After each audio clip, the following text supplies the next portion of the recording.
Hello everyone, आप सभी का स्वागत है स्टेफर साधु चैनल के इस खास एपिसोड में जिसका नाम है रिव्यूज ऑफ इंटरव्यूज। आज रिव्यू करेंगे प्रशांत किशोर के इंटरव्यू को जो उन्होंने टीवी 9 चैनल को दिया है। अगर टीवी 9 चैनल के वीडियो को देखेंगे यूट्यूब पे तो उसमें बहुत सारे सब्जेक्ट लिखे हुए हैं, उनको मैं आपको पढ़ के सुनाता हूँ। टीवी 9 ने पूछा भ्रष्टाचार पर सवाल, जवाब नहीं बना तो भड़के प्रशांत किशोर। तीखे सवालों से बौखलाकर पत्रकार से भिड़े प्रशांत किशोर। मैं नहीं कह रहा कि यही दोनों डायलॉग उस पर लिखे हुए हैं, बहुत सारे वीडियोज हैं और बहुत सारे सब्जेक्ट लिखे हुए हैं, लेकिन इन दोनों सब्जेक्ट ने मेरा अटेंशन क्यों खींचा अपनी तरफ, क्यों आज पत्रकार कह रहे हैं कि प्रशांत किशोर भड़के हुए हैं, उनको घमंड हो गया है। सारी चीजों को डिकोड करेंगे और समझने की कोशिश करेंगे कि ऐसा कॉन्फिडेंस आपके अंदर कैसे आ सकता है। चलिए शुरू करते हैं। हमारे गृह प्रदेश उत्तर प्रदेश के पड़ोस में बिहार राज्य में एक ईमानदार प्रयास चल रहा है। पिछले 3 साल से प्रशांत किशोर गांव-गांव पैदल घूम रहे हैं और समझने का कोशिश कर रहे हैं कि बिहार को कैसे बदला जा सकता है। उनकी जितनी सूझबूझ है उसके लिए आपको बताने की मुझे जरूरत नहीं है। लोग उनको बहुत अच्छे से जानते हैं, एक चुनावी रणनीतिकार के तौर पर, और आज उनका नाम बड़े नामों में शुमार है। जिन प्रशांत किशोर को पिछले 3 सालों में कोई पत्रकार ढूंढता भी नहीं था, आज वो सारे पत्रकार एक एक लाइन लगा के खड़े हैं उनका इंटरव्यू करने के लिए। ऐसा क्यों हो रहा है? और रिसेंटली जो उन्होंने टीवी 9 को अपना इंटरव्यू दिया है उसमें ऐसा क्या उन्होंने कहा जिसकी वजह से टीवी 9 के पत्रकारों को बुरा लग गया? आपको मैं थोड़ा पीछे लेके चलता हूं। 3 साल पहले प्रशांत किशोर के दिमाग में जो बात आई कि बिहार को बदलना है, उसके लिए उन्होंने गांव-गांव चलना शुरू किया। लोगों का सपोर्ट मिला, लोगों का प्यार मिला और फिर उनका कॉन्फिडेंस भी बढ़ता गया। लेकिन जैसे जैसे उनका प्रभाव बढ़ता गया और बड़ी पार्टियों को उनकी चुनौती दिखाई देने लगी,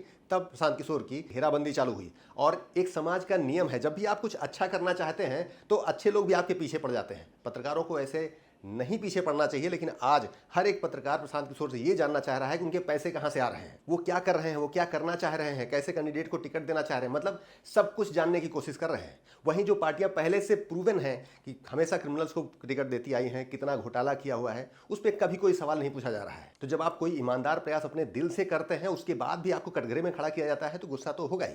प्रशांत किशोर का जो घमंड जिसको आप बोल रहे हैं, वो वही उनका फ्रस्ट्रेशन है।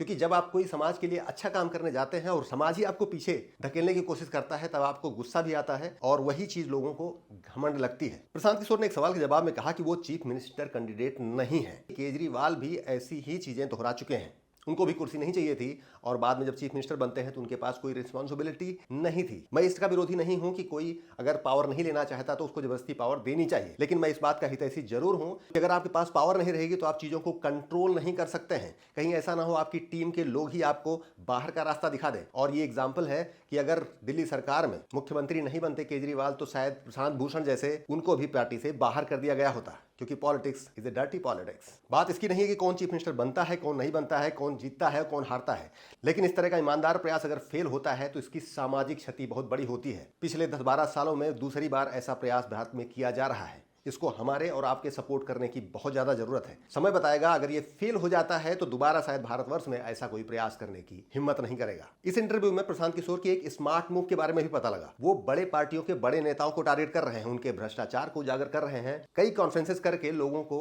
बता रहे हैं कि ये बड़े नेता, बड़ी पार्टियां कैसे आपको पिछले कई सालों से लूटती रही हैं। और उसी को बहाना बनाकर बहुत सारे पत्रकार और बहुत सारे बुद्धिजीवी प्रशांत किशोर के पीछे पड़ गए। अब उनके भी हिसाब मांगे जा रहे हैं, इसके बावजूद कि वो अपने पैसों के बारे में पहले ही बहुत कुछ ज्यादातर लोगों को बता चुके हैं। आज भी वो चैलेंज करते हैं कि जो सवाल प्रशांत किशोर से पूछे जा रहे हैं वो क्या कभी किसी बड़े नेता से पूछे गए। टीवी 9 के पत्रकार को उन्होंने चैलेंज किया कि अगर किसी भी बड़े नेता से उसकी फंडिंग और उसके पैसे के बारे में कभी कोई सवाल पूछा गया है तो उसकी क्लिप आप उनको भेज दीजिए। और सबसे बड़े मुद्दे जो बिहार में है, बेरोजगारी, गरीबी और पलायन, उसको ऑलरेडी प्रशांत किशोर ने अपना मुख्य मुद्दा बना रखा है, जिससे बाकी पार्टियों को भी उसके बारे में सोचने, उसके बारे में बात करने के लिए मजबूर होना पड़ रहा है। प्रशांत किशोर को लगता है कि उनके 3 साल के अथक प्रयास के बाद आज वो जिस स्टेज पे पहुंचे हैं, उसके बावजूद इतने पत्रकार, इतने मीडिया हाउसेज और इतने लोग जो उनको सपोर्ट करने चाहिए, वो कहीं ना कहीं एसी रूम में बैठ के उनसे अनाप शनाप सवाल पूछ रहे हैं और उसका जवाब प्रशांत किशोर देते देते थोड़ा फ्रस्ट्रेट हो गए हैं और इसी को आप ओवर कॉन्फिडेंस या घमंड बोल पा रहे हैं। अगली खास बात जो टीवी 9 के इंटरव्यू में आपको देखने को मिली है कि प्रशांत किशोर का कॉन्फिडेंस इतना ज्यादा है